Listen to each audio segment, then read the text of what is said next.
This is Scott from KIG. It's March 16th, 2022.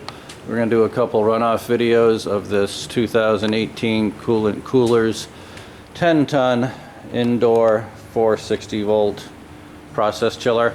First video, we're just going to walk around and show a couple things. We got the side covers off. The side covers in particular has to be on when you run this unit, otherwise it'll go into a high pressure alarm, not having enough flow over the condensers. Also, make sure you understand that there's a gasket here diagonally. There's a left side and a right side. Very simply, they need to match up with the edge of the condenser coil here. So on this side, you can see we have the 10 horsepower scroll compressor, a refrigerant circuit, which is the copper piping. This is a hot gas bypass, manually adjusted. You shouldn't have to touch that. Right here, little red switch.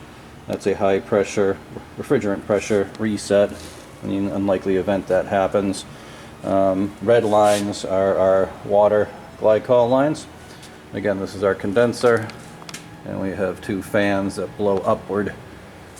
In the front here, what I call the front, we do have these washable filters. One of them I left in right here. Down here we have the multi-stage process pump.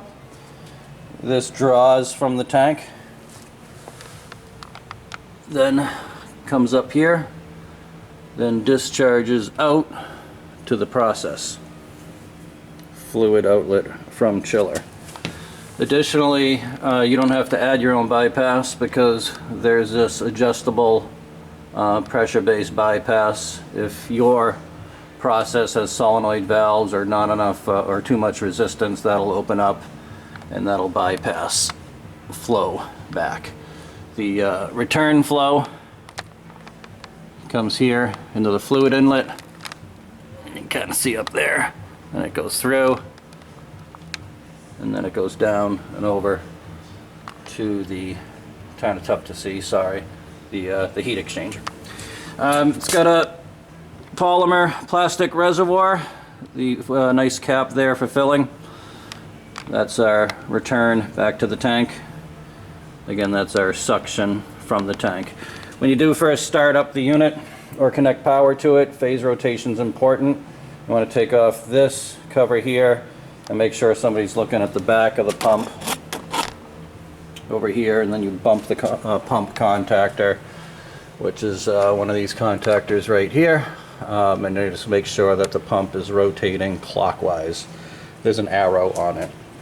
Most people with industrial equipment should be familiar with phase rotation.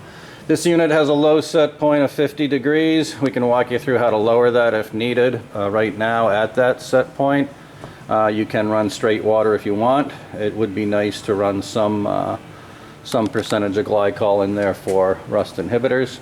We do have a gauge here which shows the outlet pressure. For our tests, we've run this extensively, by the way. For our tests, we set up a little loop here. And basically just have the chiller cool itself. This unit we really didn't have to do anything major on. We just went through and cleaned some things and did some PM on it, but there was nothing really serious at all on it that we had to do.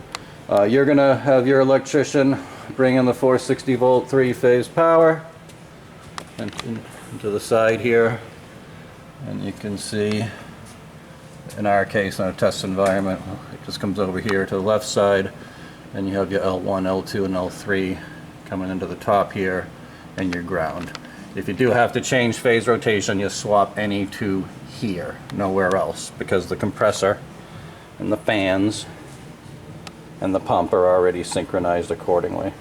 So I'm going to close these covers and do a quick test next video.